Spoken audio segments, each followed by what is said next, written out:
am Lexi Amos. I am the local organizer with Missouri Jobs with Justice. We have a local chapter, which is Ozarks Jobs with Justice. Jeff Nichols with Smart Transportation Division. We represent the switchmen, conductors, and brakemen, and some of the locomotive engineers with BNSF Railroad in Springfield. So we are going to do a discussion today on right to work for less. So it is a cleverly named, right to work is a cleverly named idea, which, not to get too weedy, but it limits our ability as workers to collectively bargain. And that is, was passed this last year, 2017, correct? And the unions did a great job, unions and grassroots organizers, to get a, put it back on the ballot to repeal it, and that will be on the ballot in November. We're hoping. I know they're wanting to move it to the August primaries if they can, because they know they'll have a smaller voter turnout than they will in November, but we're trying to keep it on the November ballot because that was what we petitioned for. So it's either the August or the November ballot. Can you tell us more about it, about right to work for less? Basically, the right to work law would make it to where you could be a member of a union but not have to pay any union dues, or you could work in a union shop and not have to join the union, but if there was any discrepancies or disciplinary action, wage negotiation, working rule negotiations, you would still fall under all the protections of the union without having to pay to get those benefits. It has been voted down by the people of Missouri twice in the past. I think the last time was in '86. I think there was one since then. And I can't remember when the two were, but it was actually on the ballot twice. 78, and it was voted down by the people in the state. And this time they said, well, we're just going to bypass the voters, and we as the legislators are going to enact this. And they voted it in, and Governor Greene signed it. Well, that was one of his first acts of business when after he took the oath of office, was to sign right to work. And so here we are. We had the petition drive and collected almost 3 times the amount of signatures that was needed, which was good. First time it's ever been able to qualify in all 8 districts. Mm-hmm. So it was a big task, but we got it done. So yeah. We're hoping that they'll leave it on the November ballot. But if they do move it to the August ballot, we're going to have to really get out and make sure that all our members and everybody gets out and votes in the primary. And it is going to be Proposition A. Correct. So it'll be the first proposition on the ballot, and it is vote no on Prop A. Correct. To get rid of it, it is a no vote. Yes. Yeah. Go ahead. Yes. What union are you representing? I'm a member of SMART. We used to be the United Transportation Union, and we merged with the sheet metal workers about 6 years ago and became SMART, which is sheet metal, air, rail, and transportation. The reason I'm asking is years ago I worked for Montgomery Ward in Denver, and at that time it was a member of Teamsters, and so I joined the union. All right, what I'm asking is, what do you do about discrimination against union workers? Because I had an issue come up that I could have gone to the union and got there to, speak for me. But some girl that was in another department had gone to the union, and she'd gotten whatever the deposition that made it right, and so she was put down into a department near mine. Everybody in the store that worked around her ignored her, treated her terribly and everything. And I thought, my goodness, does being a member of the union get that much discrimination against you from other people? What do they do about it? Now, had she spoken out against somebody in the union, or? This was years ago. Yeah. When I worked in Colorado. So that's what I said. If she endured that much, I said to myself, I will never go to the union and ask their help. because. Yeah, that would be because you sad. could work and be accepted by anybody else. Does that still happen? Not that I see. I've worked for BNSF here for just a little over 20 years now, and I've seen a few of our members that they will willingly violate agreements that we have to where they shouldn't have done a task that they did. It should have been someone else's job to do, and one of the officials asked them, "Hey, would you go do this?" And they're like, "Oh yeah, sure, I'll do that. I don't care, and that hurts the other crafts, especially with the railroad, that if we start doing other people's work, well, we can get rid of some of these guys over here. But I've never seen them really come down hard on those guys, as far as, like I said, just being mean to them, basically. But yeah, we'll pull them aside and talk to them and say, "Hey, look, don't be doing that, because one day someone's going to do that to you. They'll start doing the stuff that you need to be doing." But I haven't really ever witnessed any blame. I backed away because it made life miserable for her. Mm-hmm. There wasn't a day she went to work. So I said, sometime bring this up and ask a question about it, because you get an awful lot of guff now if you belong to a union. Doesn't matter what union you belong to. Yeah, people that aren't in unions really do have a bad interpretation of unions. We're union thugs. Yeah. And it's funny because that has kind of become a rallying cry now for a lot of the unions is, I'll stand up and say I'm a union thug, but then you talk to people about the unions and it's like, we're here to stick together and stick it for ourselves. It's the corporations that want us to be the bad guys. But no, I haven't really seen any bad discrimination. We don't need any more wars in our country against any organizations. Yeah. And we need to stick together and support each other. We, And so that's why I'm sort of bringing this up, that I think we as people need to be careful about how we voice our opinions and all. It always influences someone.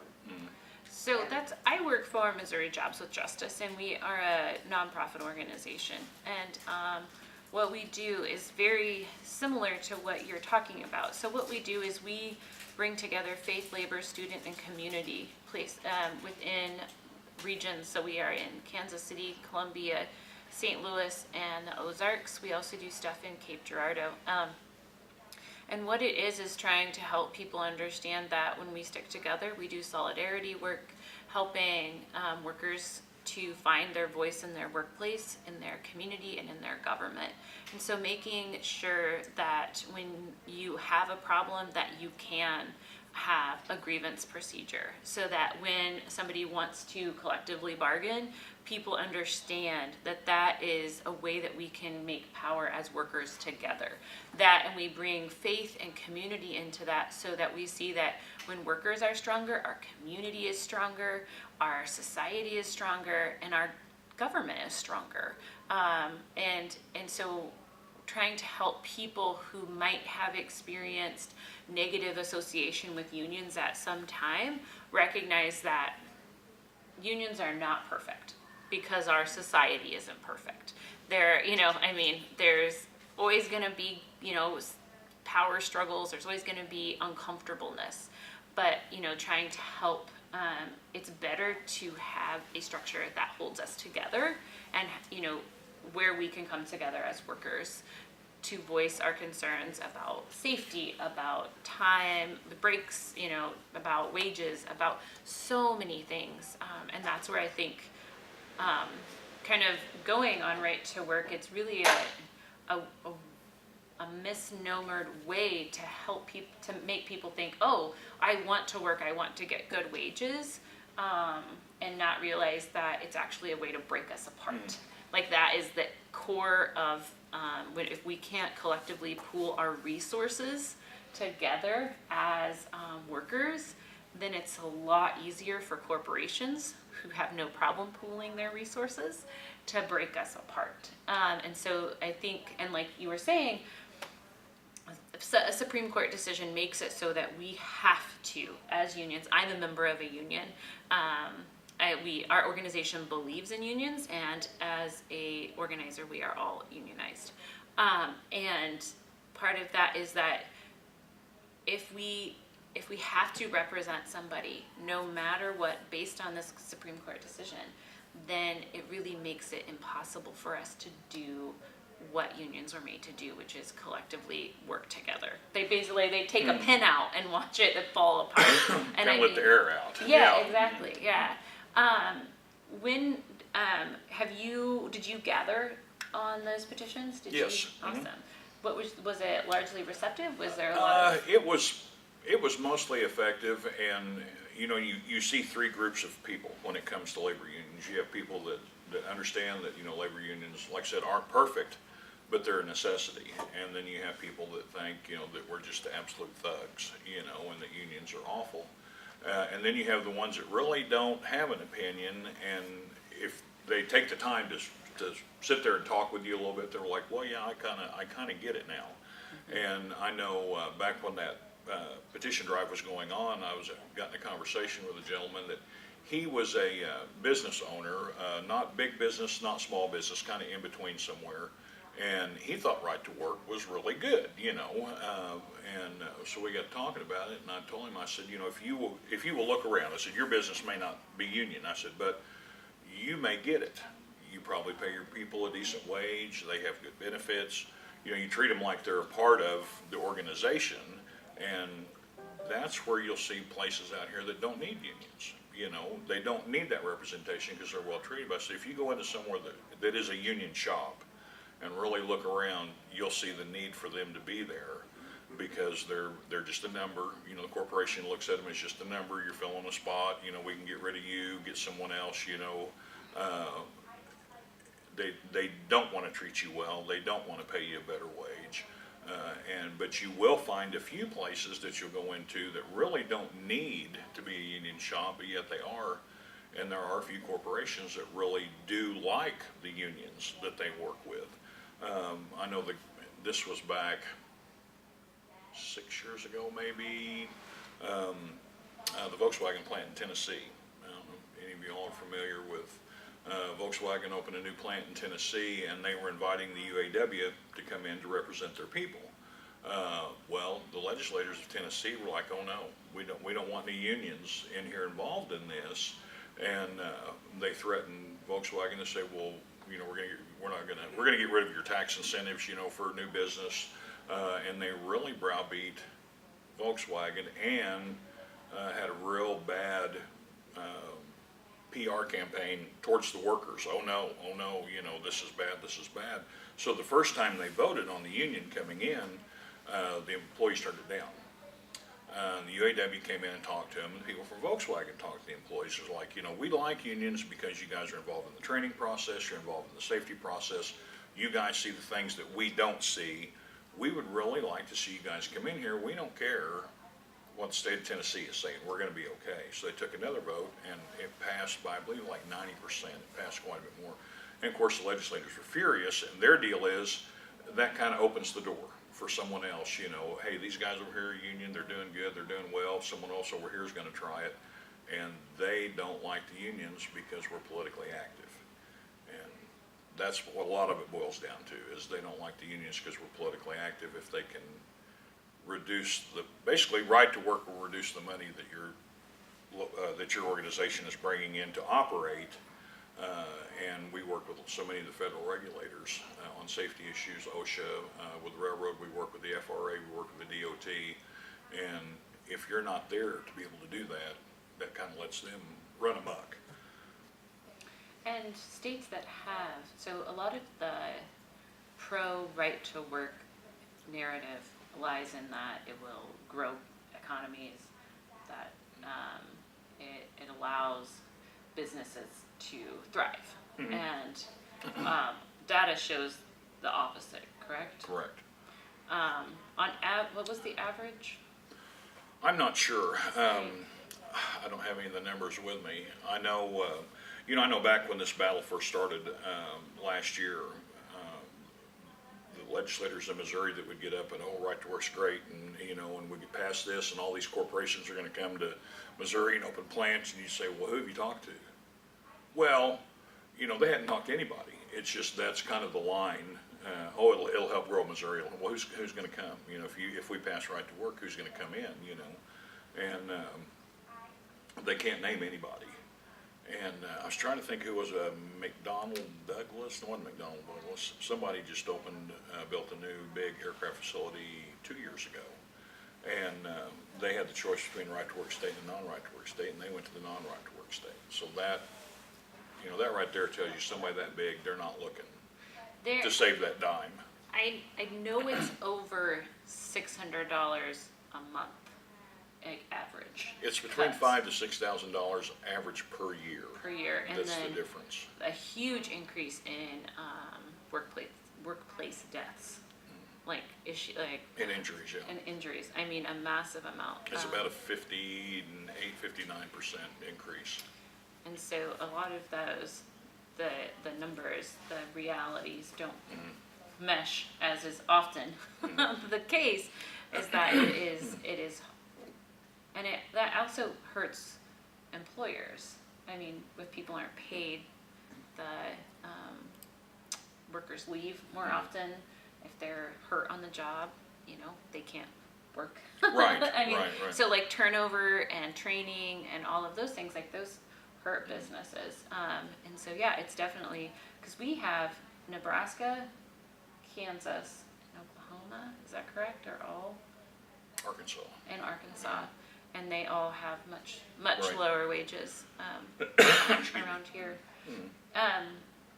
Whatever ballot it ends on, so if it's on the August or the November ballot, and we vote it down. So Missouri stays a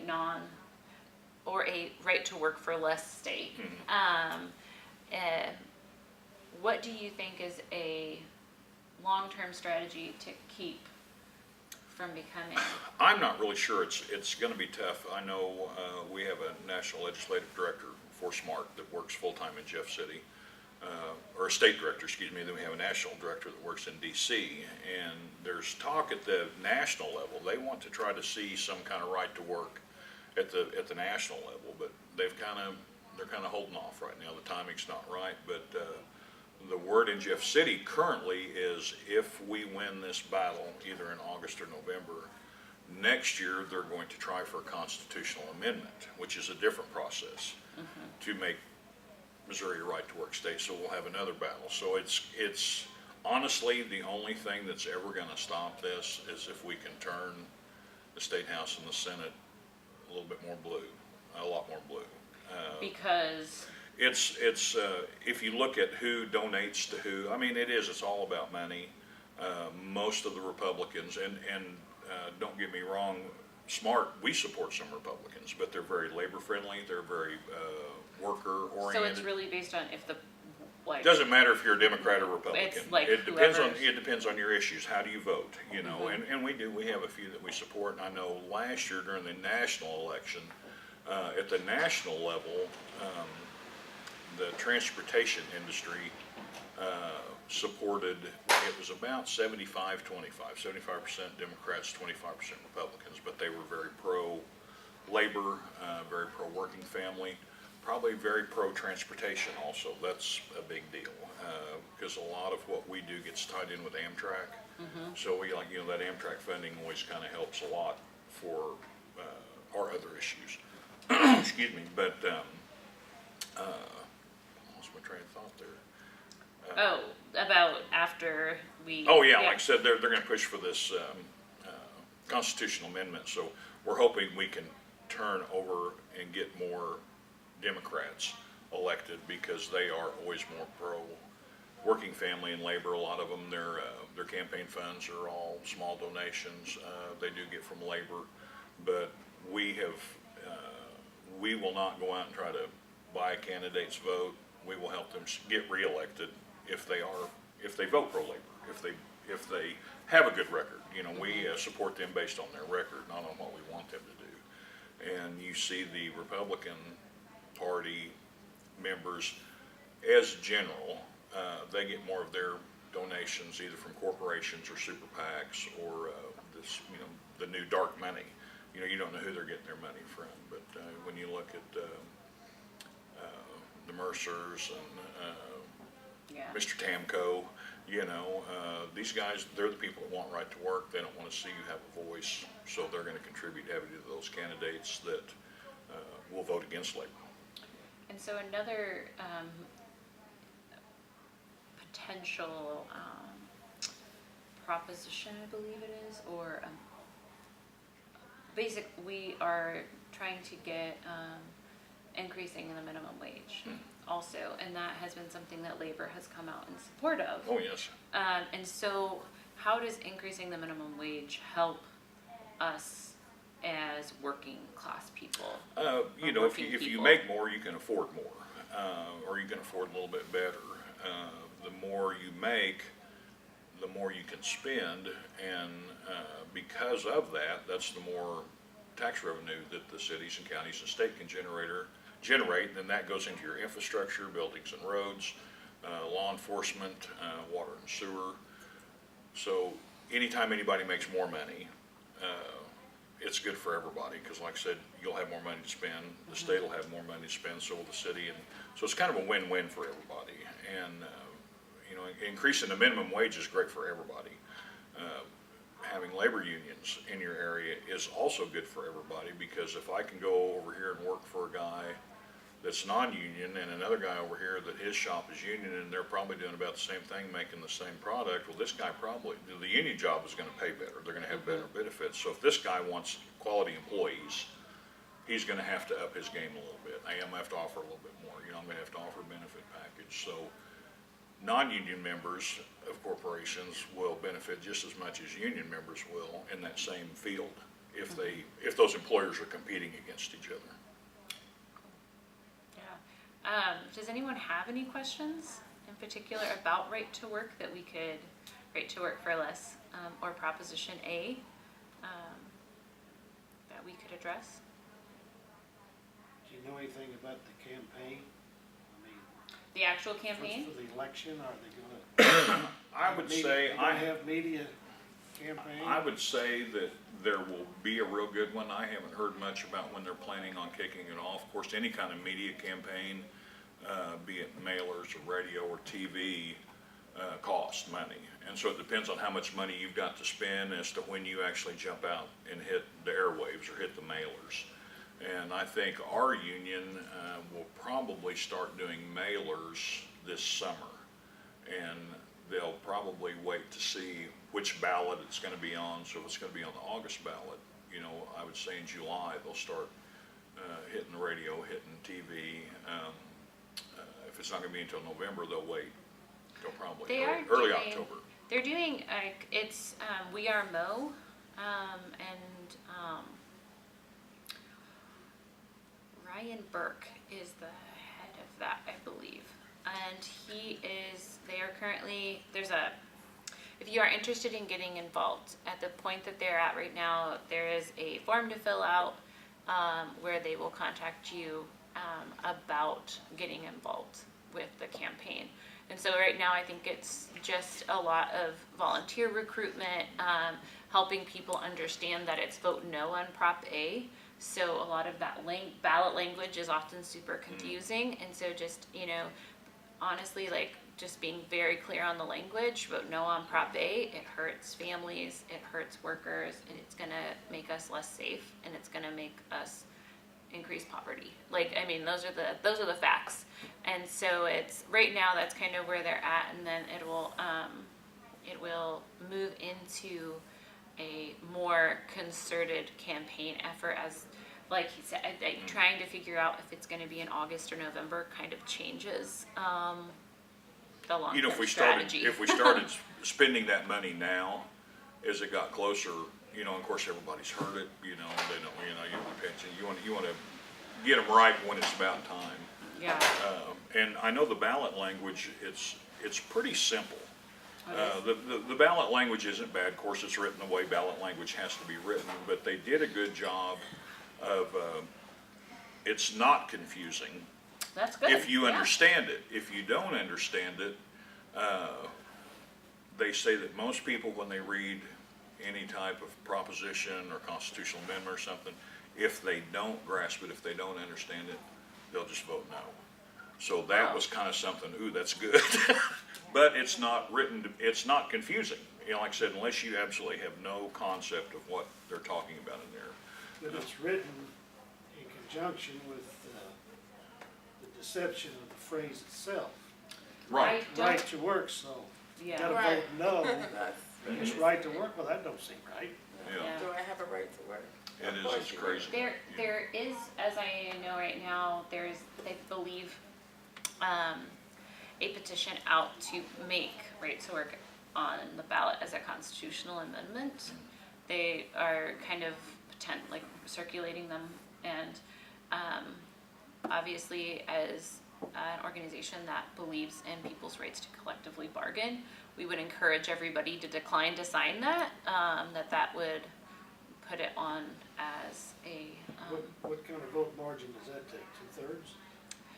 I think the would- constitutional amendment does require 2/3. well, it would put it on the ballot through a citizen's petition. So you would have to get a certain percentage of the last gubernatorial election to be put on the ballot. So it's not through the legislature, it's through that, the ballot and the citizen ballot To initiative. change the Constitution, even from the voters, it's not a simple majority. I would No, it's not a No. simple majority. I think it Yeah. is 2/3. I think it is, yes. Yes. Hi, sir. Hi. You're new. Do you have any questions? Hi, sorry I came in late, I got late, but I Yeah. was I was involved late in too, so. the right to work issue in 1978. I was the news editor of the Labor Beacon in Kansas City. We were working hard on that for several years, you know, and it, you know, we defeated it by 200,000 votes, like something like 800 to 600,000 or something like that. But a decent margin then. I wouldn't get all excited about it. Now this is a new ballgame, like Tiger Woods knows.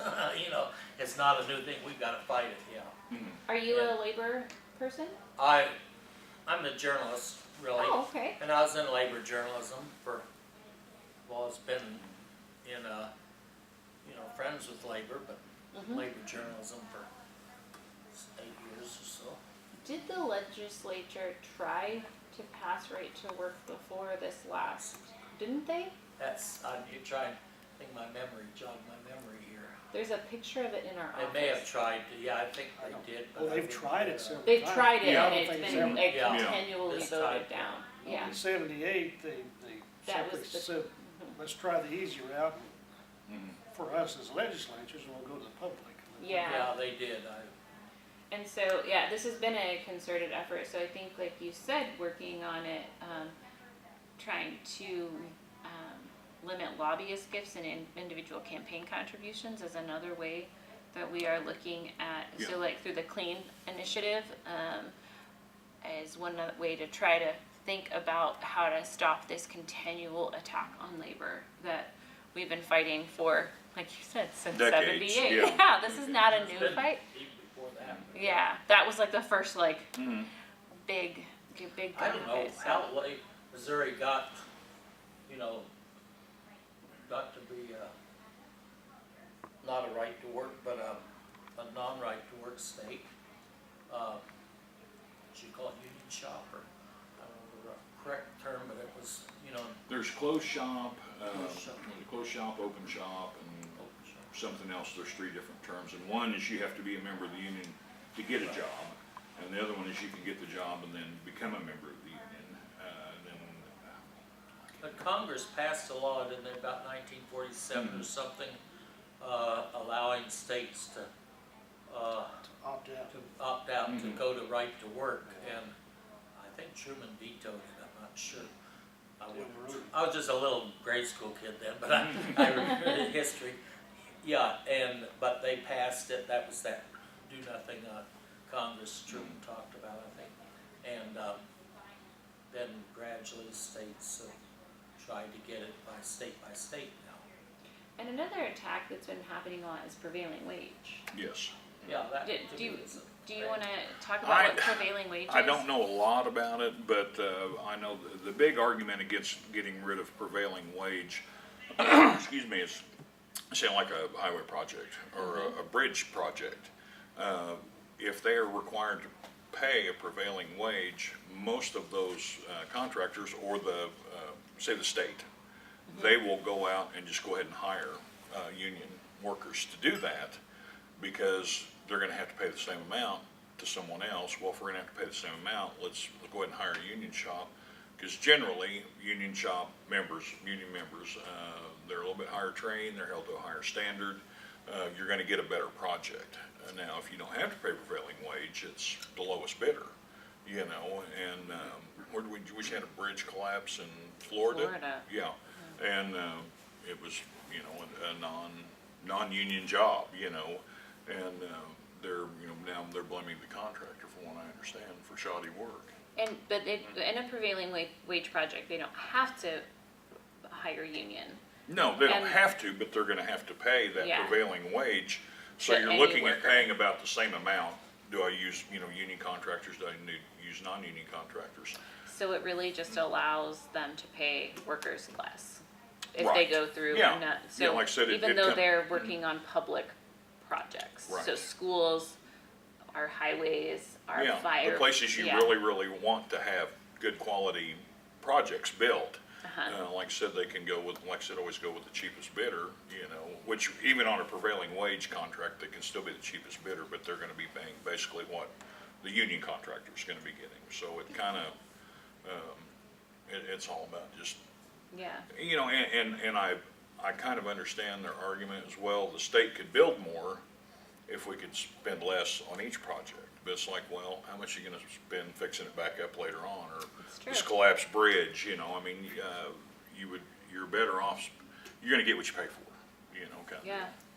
And, I mean, when we pay our workers low wages, like we talked about earlier, they can't participate in the economy like businesses would like them to, and not to mention then all the issues with safety, so, Prevailing rate creates a situation where it's more likely that your hometown contractor will get the job. Right. So then the taxes State, that the hometown workers Yeah. pay Mhm. benefits the city, the state, in that area. So yeah. it's a local, benefit great from the point, local yeah. area. There's a lot to be said for the, building trades and whatever the other union, I'm thinking building trades, all their apprentice programs, I've covered them, and part of the newspaper, and I've found them to be excellent. They're like a well-run college almost, you know, well-run trade college. Oh, yeah. I know the railroad, we train our own employees, or we train the railroad's employees when they hire them. They go through our training program. It's overseen by both the unions and the railroad. The railroad wants to make sure that, you know, when these guys go out and go to work, they know what they're doing. We also want to make sure they know what they're doing and that they're good at it. At Johnson County Community College up outside of Overland Park, Kansas, part of that is what we call Railroad U. All the locomotive engineers that go through the locomotive program go up and they spend, I think it's about 3 months up there. And they go to school. You know, there's an actual school to be a locomotive engineer. They have simulators that they run, they learn mechanical, you know, it's a pretty intense program. They used to send the conductors up there, I think quit about 10 years ago, but you would train some here or at your home terminal. And then you go up there for the rules-based portion, the FRA, Federal Railroad Administration rules-based stuff. And they figured out though, well, we can do that at the local level by sending the instructors down instead of sending the conductors up, and then they've got more room up there for the locomotive engineers, but they also train all the signal people. If you have anything to do with the railroad as far as actual operations out there, you go to Railroad U up there. Non-union railroads, a lot of the short line railroads, they will never get that intense training until they go to get their locomotive operator's card to become a locomotive engineer, because that's a federal mandate, and they send their people up there too. Yeah, so But, good training, Yeah, we have highly qualified. that's one of the best Yeah. parts of a union organization, is you want to make sure that your employees are the best employees out there, and so you are more involved in their training than anywhere else. You know, you just go to work and here you go, you know. Yeah, I've assumed that most union situations are between you and the members and the union. But what finally brings it to where it's a voter involvement on our ballots or the legislature, the state legislature level? What is it that finally brings it into those two areas to where we, non-union members are? I think it was just kind of part of the general legislative process, you know, any type of law that they want to pass, at the Is state. it a problem though? They can say, well, let's let the people vote on it, let's let the people decide, but when it comes to a lot of issues now, our government doesn't want to do that, and so we'll make the decision, don't worry, we'll take care of you. So I think they have the option of doing it either way, Well, on a lot of things. So like I said, it's a deal that they wanted it for decades, and the people kept turning it down, and so finally they said, we're not gonna let you guys decide anymore, we're gonna decide. And, but now that, like I said, it's become that we got the petition initiative in, that basically overrides what they did. We're gonna put you on hold, let's let the people vote on it. And if the people accept it, then we accept it, but if, they turn it down, then, Well, it enters into every part of our lives. For instance, do the hospitals now have unions? Some I of think them. some do, yeah. Schools? What overrides a union, a school situation union with the Retired Teachers Association? Do they clash, or do No, they it's- pick up the differences, or what? It would be, it would not have any effect, as I understand it, on like the Retired Teachers Association. So it would be people who are actively in a union currently. Is that? I think Yeah, like you're it right. has it just affects people who are in unions now. So like M&EA, like the Springfield and Ozarks are organized largely through that union. Like that, it would affect them. So Like the like Oklahoma Springfield teachers, yes. protesting. Well, now, would a teachers union there have been involved, or can they have a teachers union? There's two right now. I think there's MSTA, Missouri State Teacher Association, and the Yeah. NEA, the National Educators Association. Yeah. And And you can still be in a union. So yeah, like, it doesn't right, say you can't be in a union. The right to work does not say, oh, you cannot join a union anymore. It basically says you can go to work at a union shop, and all And the the- benefits, and the the unions will now contract, work you don't for have to, free. but not have to pay Largely. dues to the or union. a lot less.